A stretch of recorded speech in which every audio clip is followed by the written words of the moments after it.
जय हिंद दोस्तों।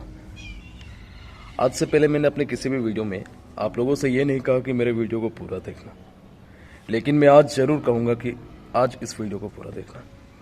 मैंने सरकार को लेकर के, प्रेजेंट हमारे सोसाइटी को देख करके, हमारे सिस्टम को देख करके बहुत दिनों से मैं एनालाइज कर रहा था कि इसके खिलाफ कुछ बोलो, लेकिन मन नहीं किया।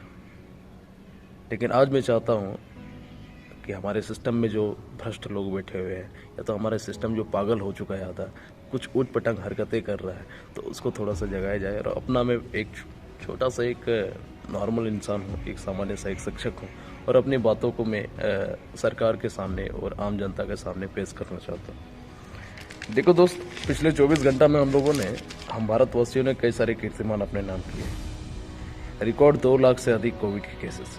प्रेजेंट टाइम में हमारा देश पिछले 1 साल से अधिक समय से हमारा देश कोविड से ग्रसित है, कोरोना वायरस से ग्रसित है। संपूर्ण अगर विश्व की बात कर दिया जाए तो सबसे ज़्यादा कोरोना इफेक्टेड, या तो कोरोना सबसे तेज़ी से किसी कंट्री में फैल रहा है तो वो हमारा देश भारत है। और इसके खिलाफ क्या हो रही है? पिछले 24 घंटा में 2 लाख से अधिक केसेस आ चुके हैं। 3 दिन से लगातार 2 लाख से अधिक केसेस आ रहे हैं। प्रेजेंट टाइम में हम लोग ब्राज़ील को पीछे छोड़ करके विश्व में 2nd नंबर पर आ गए हैं कोविड के मामले में। सबसे ज़्यादा कोविड के केसेस के मामले में विश्व में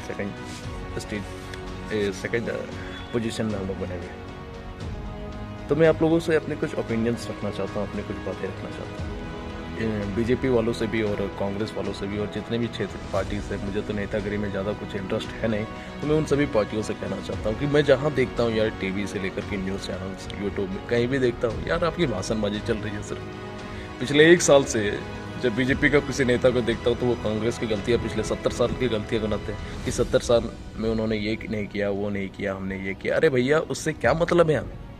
देखो, सबसे पहले मैं एक बात बता दूं, मैं ना ही बीजेपी को सपोर्ट करता हूं, ना ही मैं कांग्रेस को सपोर्ट करता हूं। मुझे बस वो इंसान पसंद है, वो नेता पसंद है जो जनता के लिए कुछ करता है, आम जनता के लिए कुछ करता है। क्योंकि आप लोग खुद ही कहते हो कि हम लोग जनता के सेवक हैं। तो पिछले 1.5 साल से हमारा देश कोविड-19 से पीड़ित है, और आपका बस बीजेपी के किसी नेता की बात किया जाए कि हमने ये काम किया, वो काम किया, राम मंदिर, हिंदू मुस्लिम, बस यही सब पे फंसा है।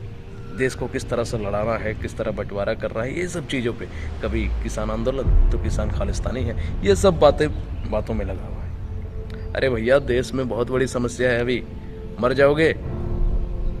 सिर्फ तुम अपने पॉकेट भरने से, अपने फ़ायदे के लिए तुम चीज़ों को इस्तेमाल कर रहे हो। जब मन चाहो, अभी बताओ कि कितना खतरनाक पैंडेमिक सिचुएशन है, 2 लाख से अधिक केसेस आ रहे हैं, और आप बंगाल के चुनाव में रैलियाँ करवा रहे हो, इतना ज़्यादा भीड़ इकट्ठा करवा रहे हो, और उसके बाद फिर वहाँ बेवकूफ़ों की तरह बात फिर बोल रहे हो कि मेरी रैली में इतने लोग आए हैं। तो वो आपका अचीवमेंट नहीं, वो आप अपने बेवकूफ़ी को खुद साबित कर रहे हैं कि इतना भीड़ को आप इकट्ठा कर रहे हैं रैली में।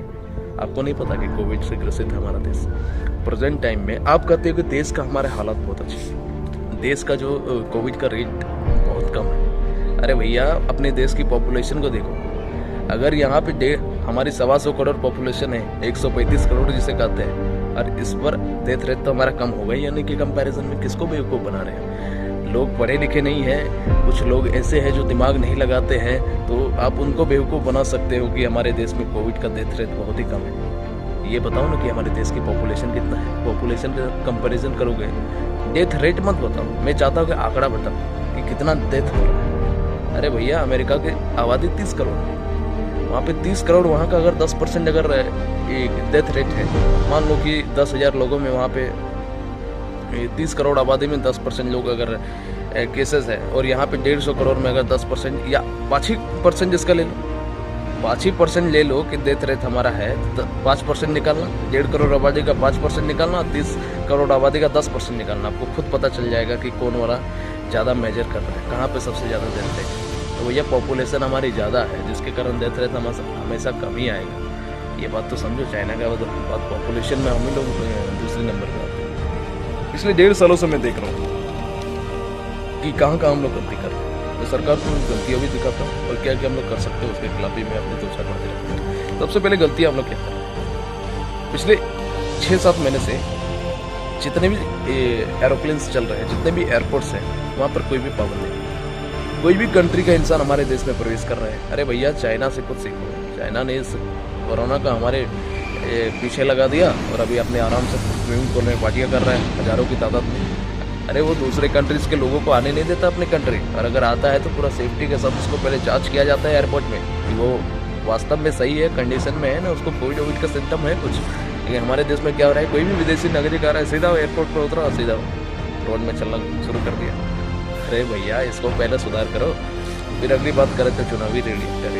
बंगाल में आपने देखा, कर्नाटका में देखा, असम में देखा किस तरह से भीड़ इकट्ठा हुई। अरे भैया इतना ज़्यादा कोविड के केसेस है, आप खुद बोलते हो कि भीड़ इकट्ठा मत करो, मास्क लगाओ, सैनिटाइजर लगाओ, ग्लव्स पहन करके घूमो और सोशल डिस्टेंसिंग का पालन करो, भीड़ इकट्ठा मत करो। हम लोगों ने सब सुना, लेकिन चुनावी रैलियाँ करके खुद आप भीड़ को बुला रहे हो। अरे यार गजब इंसान हो यार, क्या बोलते हो, क्या करते हो। आम इंसान से बोलते हो कुछ और जब अपना फायदा की बात आएगी तब आप भीड़ इकट्ठा कर लो। अरे भैया आपको इलेक्शन से ना मतलब है, आप सीधा चुनाव करवाओ, प्रचार करने की क्या जरूरत है। अरे जनता दो में से किसी एक पार्टी को देगी वो, तो आपको रैली करने की क्या जरूरत है। रैली करने की कोई जरूरत नहीं है, जिसका क्षमता हो गया वो जीत जाएगा। ठीक है, रैली करना जरूरी नहीं है, इलेक्शन करना जरूरी है, चलो मान लिया, तो इलेक्शन को सिर्फ करो, रैली करना क्या जरूरी है बताओ। रैली नहीं करोगे तो इलेक्शन नहीं होगा क्या, बिल्कुल हो सकता है। आगे देखते हैं, प्रेजेंट टाइम में यूपी में कुंभ मेला का आयोजन हुआ। कुंभ मेला का आयोजन हुआ है, 40 लाख श्रद्धालु पहुंचे वहाँ। बताओ कि इतना बड़ा पेंडेमिक सिचुएशन में आपने अप्रूवल किसे दिया इतनी भीड़ इकट्ठा होने। तीसरी गलती तो था, जितने भी हमारे कंटेनमेंट जोन, चाहे वो मुंबई की बात करें, दिल्ली की बात करें, किसी भी कोविड से ग्रसित कंटेनमेंट अगर जोन है वहाँ पर आपने पूर्णतः लॉकडाउन नहीं लागू किया। अरे भैया सबसे पहले जितने भी कंटेनमेंट जोन है उस पर लॉकडाउन लागू करो। 100 से अधिक केसेस जिस एरिया से आ गए उसमें संपूर्ण लॉकडाउन लगा दो। यहाँ के जितने भी लोग हैं, जितने भी बच्चे हैं, कम से कम 3 महीने के लिए लॉकडाउन लगा। अब आप बोलोगे कि लॉकडाउन अगर कर दिए पूर्णतः तो उनको रहने खाने के लिए खर्चा कहाँ से आएगा, रहने खाने का खर्चा कहाँ से आएगा, मैं बताता हूँ। जितने भी नेता है उसका 70% सैलरी काट लो। अरे भैया आप खुद कहते हैं ना कि हम लोग आम जनता के सेवक हैं, जितने भी नेता है आप खुद कहते हो कि हम लोग आम जनता के सेवक हैं, तो आपकी देशभक्ति को, आपका वो समर्पण को हम लोग देखना चाहते हैं। मैं आम नागरिकों के में से एक निकल करके आया हूं आपके सामने, और आपको मैं आपकी देशभक्ति साबित करने का एक मौका देता हूं। आप कहते हैं ना हम लोग जनता का सेवक है, हम लोग देखना चाहते हैं। मैं चाहता हूं कि हर एक नेता अपनी इनकम का 70% डोनेट कर दे। जरा जितनी भी उनकी मंथली इनकम है उसका 70% डोनेट कर दो। 30% में आपका घर तो चल जाना चाहिए। हम लोग 10% में भी, आपकी सैलरी का 10% भी अगर किसी मिडिल क्लास फैमिली को अगर मिल जाए तो वो लोग अपना घर आराम से चला लेगा। मान लो कि 50,000 रुपये सैलरी है, जिसका 10% 5,000 रुपये भी अगर हम लोग मिडिल क्लास फैमिली को मिल गया तो हम लोग अपना काम चला लें।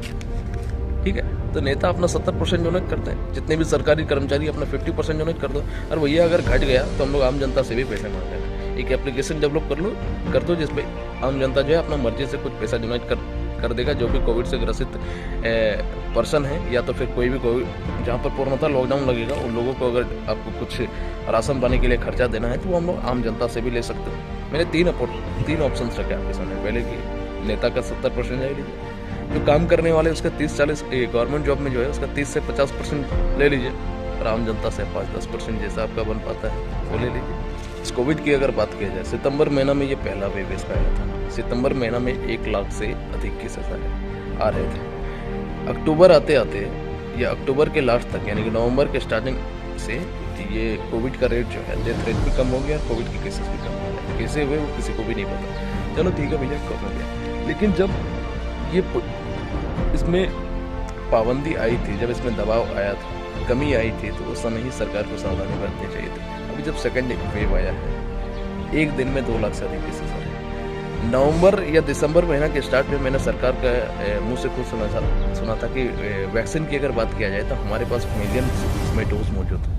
और हम लोगों ने क्या किया, विश्व गुरु बनने के लिए हमारे पास वैक्सीन मौजूद थे। हमारे देश की पॉपुलेशन इतनी है कि सब लोगों में वैक्सीन नहीं पटी है। अरे वेंटिलेटर्स नहीं है अस्पतालों में रहने के लिए, एक कमरे में 100 कोविड के मरीज पड़े।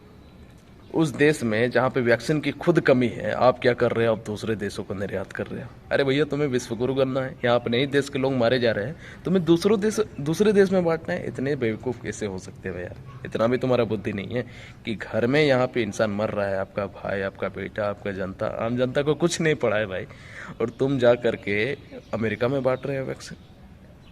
अलग अलग कंट्रीज में बांट रहे हैं, इंग्लैंड में बांट रहे हैं, बेवकूफ़।